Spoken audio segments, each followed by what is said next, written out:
Hey, how's it going everybody? Thanks for tuning in. Be sure to subscribe to our YouTube channel to stay updated on all of our videos. So for today's analogy, I'm going to talk about the concept of estimated versus actual earnings using a baseball analogy. So every year you have public companies that are traded on the stock market, and you have analysts that work for different financial companies that evaluate these publicly traded companies.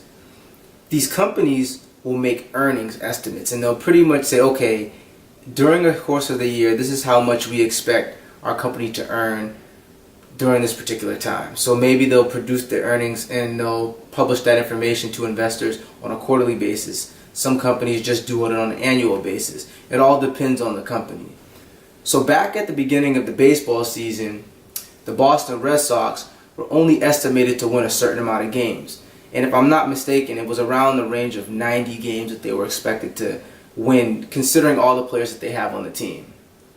Even though they have a young roster and they had a new coach, some people thought that they could do well, but who would have thought that they would be able to do as well as they did, especially after winning the championship last night. So for the Boston Red Sox, they ended up crushing that estimate of 90 games, and they ended up winning 108 games, in addition to winning more playoff games and eventually winning the World Series.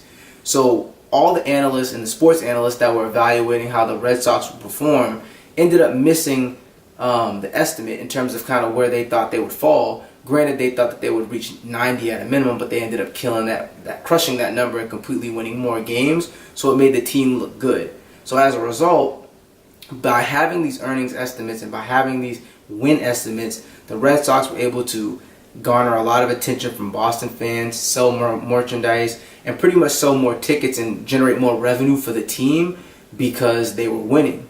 And they were winning at a very high rate. So I hope you guys found that analogy helpful, and be sure to stay tuned for more content at www.simpme.com. Thanks.